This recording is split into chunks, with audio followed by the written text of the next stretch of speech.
an après l'ouverture du pont Philippe-Grégoire-Yassé de Jacquesville, les populations de la région des Grands Ponts se souviennent.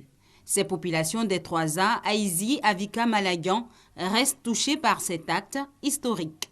Au nom des populations de la région des Grands Ponts, je voudrais vous exprimer leur gratitude pour ce merveilleux ouvrage que Monsieur le Président de la République a bien voulu inaugurer le 21 mars 2015. Cette belle infrastructure a permis d'amorcer le développement du département de Jacquesville. Cependant, les populations des Grands Ponts souhaitent que le chef de l'État aille plus loin dans son projet de développement de la région. Nous avons besoin de renforts en sécurité, surtout que notre gendarmerie est mal équipée. Il est impérieux qu'un poste de police voit le jour à l'entrée du pont.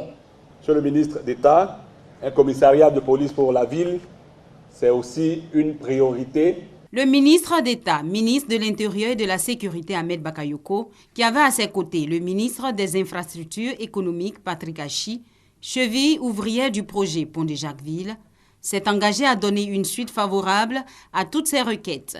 Pour preuve, il a procédé à la pose de la première pierre du commissariat de police de Jacquesville. Vous-même, vous êtes témoin de ce que le président fait dans l'ensemble du pays.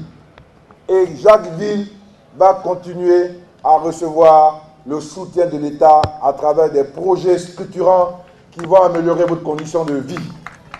Il a par ailleurs profité de l'occasion de la célébration du premier anniversaire du pont pour évoquer la question du terrorisme.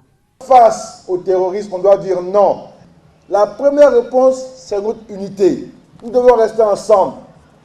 Nous devons leur dire qu'ils ne vont pas nous empêcher de nous aimer malgré nos différences.